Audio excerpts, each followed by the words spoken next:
My name is Kevin Boos, and I'm a researcher from Rice University. Today I'm going to talk about Theseus, a new operating system we have created from scratch to experiment with the structure of and state management within operating systems, and also how we can leverage the power of modern, safe systems programming languages while doing so. This work was done in collaboration with my colleagues at Rice and Yale University, Namitha, Ramla, and Lin. In this work, the key research hypothesis guiding our OS experimentation is whether fundamentally redesigning an OS to avoid state spill will make evolution and fault recovery of the OS components easier. And, as we began to build the system, a deeper question arose about how much modern systems programming languages and compiler-enforced safety can help. Initially, this line of work was motivated by a study of state spill from Eurosys of 2017, a phenomenon in which one software component harbors changed states as a result of handling an interaction from another component, such that the future correctness of those components depends on those changed states. State spill is quite prevalent in modern system software, and it leads to fate sharing between software components that are otherwise modularized and isolated, hindering the realization of several challenging yet desirable computing goals. Things related to availability, like fault isolation and fault tolerance or recovery, and things related to evolvability, like live update and maintainability, as well as other goals. Take a simple example of two applications interacting with an OS service. As a result of handling an interaction from app A, the OS service now holds states relevant to that client app A. Similar changes in the server state occur after interacting with app B. Both of these are state spill. Now, if the server crashes and then restarts, as is the default recovery procedure in most systems, those states representing the progress of app A and B's interactions with the service will be lost, or will be in an inconsistent state. This causes undefined behavior in the worst case and an immediate crash in the best case. For example, our study showed that state spill from applications into Android system services caused the entire user space frameworks to crash if a single system service fails and crashes, even bringing down applications that aren't even using that crash service. Similarly, reliable microkernels like Curious and Minix 3, as well as live update systems like Proteus, also corroborate our findings by showing that server-held states pose problems for fault recovery and live update. Now, although we started building an OS from scratch to address state spill, we found additional motivation in modern systems programming languages. We were initially drawn to Rust due to its ownership model and compile-time memory safety, which bring clear benefits in an OS environment. And after experimenting with Rust for a bit, we realized that it can be leveraged for far more than just writing safe OS code, such as enabling the compiler to check certain correctness invariants for OS-specific behaviors and resource usage. In addition, we're further motivated by the two most important goals I previously mentioned, evolvability and availability, which require a lot of additional effort beyond just addressing state spill. These abilities are crucial in certain system software domains. For example, the embedded system software in spacecrafts like satellites, rovers, and probes, or in implanted biomedical devices like pacemakers, must be updated without any downtime or loss of context. Even in data center networks where switches are replicated for reliability, software failures and maintenance updates in the switches still lead to network outages, despite that redundancy. We believe that Theseus is well suited for these environments. Now, the outcome of our experimentation is Theseus, a new OS we've written from scratch in Rust that makes the following contributions. First, Theseus establishes an OS structure of many tiny components, which must all have clear bounds that persist into and throughout runtime.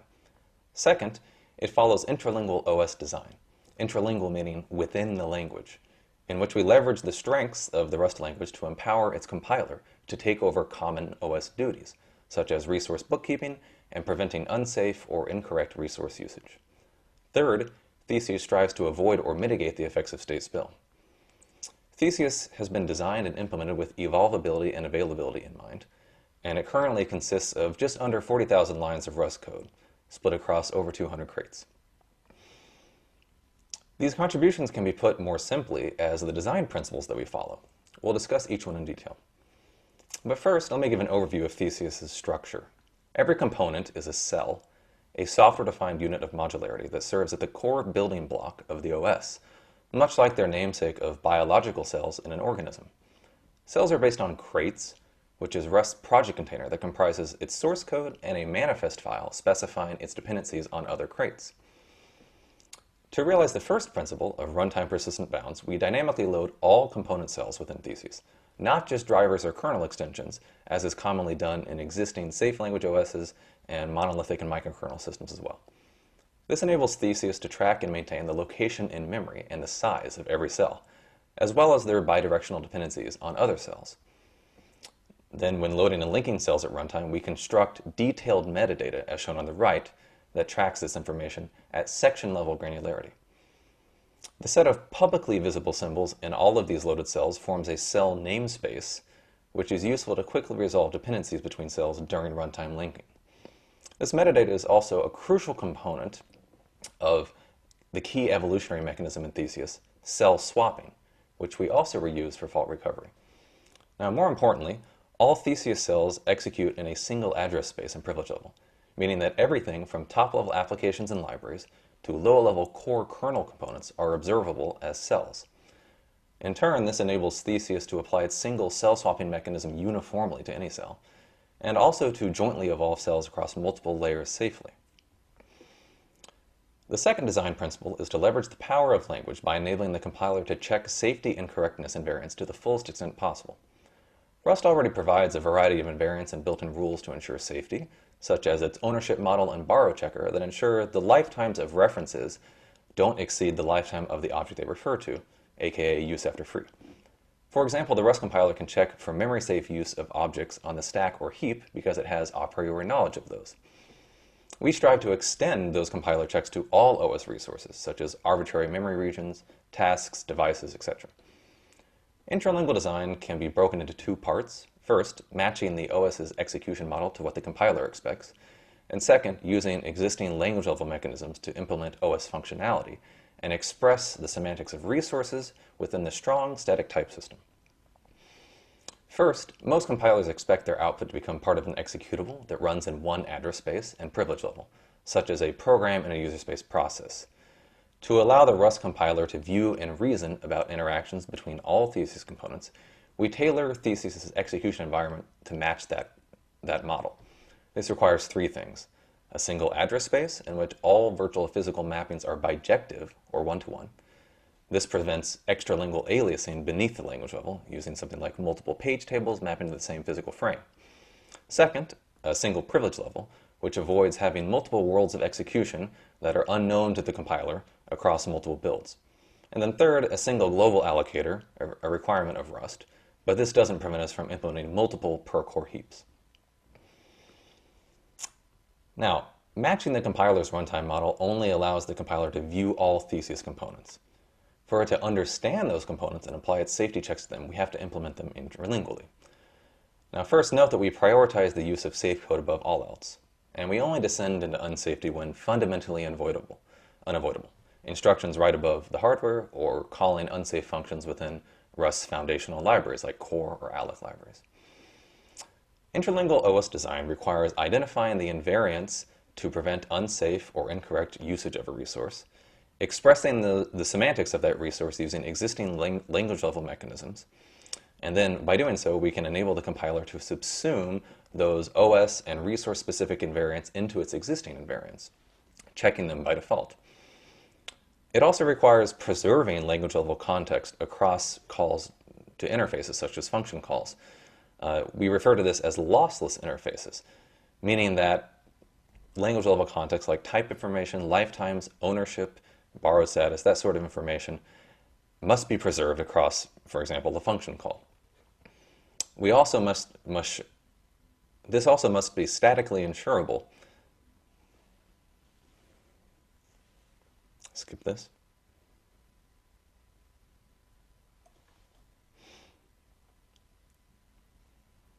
We also want to go beyond safety, for example, to prevent resource leakage. We do this in Theseus by implementing custom stack unwinding that's independent of existing libraries, and it works in core OS contexts and with the complicated nature of Theseus' runtime loaded and linked cells. Together with the compiler, unwinding ensures cleanup, as all resources implement cleanup semantics within their drop handlers, and this works even in exceptional execution paths after a panic. This relieves the kernel and the OS at large from the burden of resource bookkeeping. And that's the first benefit of intralingual design. The compiler can take over resource bookkeeping. This means the OS doesn't have to maintain any bookkeeping states for example, in its task struct. So this significantly reduces state spill from all other subsystems into the task struct, since those states aren't needed for resource tracking and resource cleanup, which in turn strengthens isolation. Intralingual design also removes gaps in the compiler's understanding of code because there's no black boxes anywhere in the system. This allows it to approach end-to-end safety from applications to the kernel core, and it shifts semantic runtime errors into compile time errors, much like Rust already does. The third principle is to address state spill, ideally avoid it. The third principle Theseus follows is to avoid state spill. We have a variety of techniques to do so, but the key one is opaque exportation. You can find other details in our paper.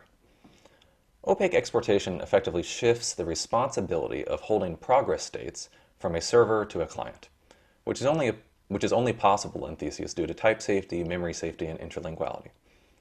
The server can then be more easily evolved and recovered from faults because it doesn't hold those client-side states. Note that Theseus can still revoke those client-held states, such as an acquired resource or something like that, using its unwinder. As an example of intralingual and state spill-free design, let's look at memory management. In conventional OSs like Linux, memory management subsystems harbor state spill in the form of virtual memory areas, or VMA entries, which must be created, modified, or removed during map, remap, and unmap operations. There is inherent unsafety here, due to a semantic gap between the OS level view and the language level view and understanding of memory, even in existing safe language OSs, which can lead to double-free or use-after-free errors. Extralingual sharing also occurs by mapping multiple virtual pages to the same physical frame, which the compiler does not know of, and would thus violate Rust's mutability XOR aliasing rule that ensures memory safety. Our solution to all of this is the mapped pages abstraction. The map pages type represents a region of virtually contiguous pages that are mapped to an optionally contiguous set of physical frames. It serves as the backing representation for stacks, heaps, and all other memory regions, such as devices and loaded cells. The map function on the right side here is lossless, ensuring that the caller cannot create an invalid or duplicate mapping because it consumes the allocated pages and allocated frames passed to it. This prevents extralingual aliasing methods, like mapping multiple pages to the same frame, thus requiring all aliasing to occur at the language level using shared reference types in Rust. Map pages also ensures that its memory region is only accessed safely. It implements all unmap and cleanup functionality only within its drop handler, which is automatically invoked by the compiler or by Theseus's unwinder once no outstanding references to it remain. This allows the compiler to statically prevent use-after-free and double-free bugs.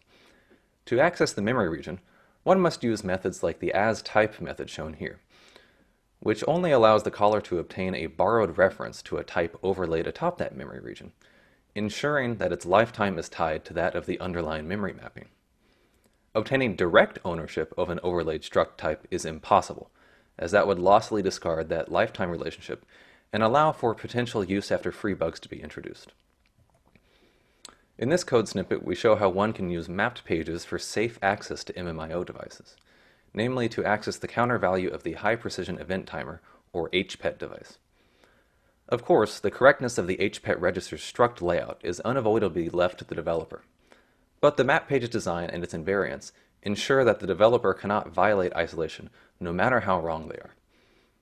One noteworthy aspect of this is that the map pages object on the third line of the main function, mp_pages, is owned directly by the task, so there is no state spill into Theseus's memory management subsystem.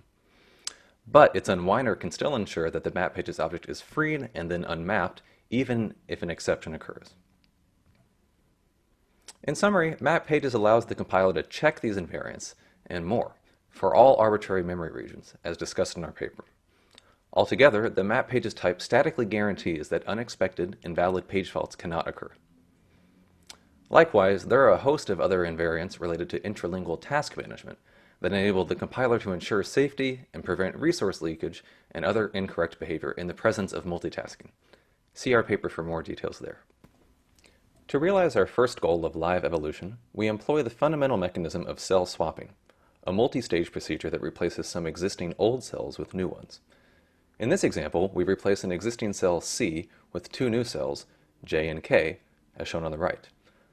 While the full details of this procedure are in our paper, in short, this involves loading the new cells in a separate namespace, verifying their dependencies, and then modifying dependent cells to link against the new ones, which requires us to update the stack and perform any state transfer as needed.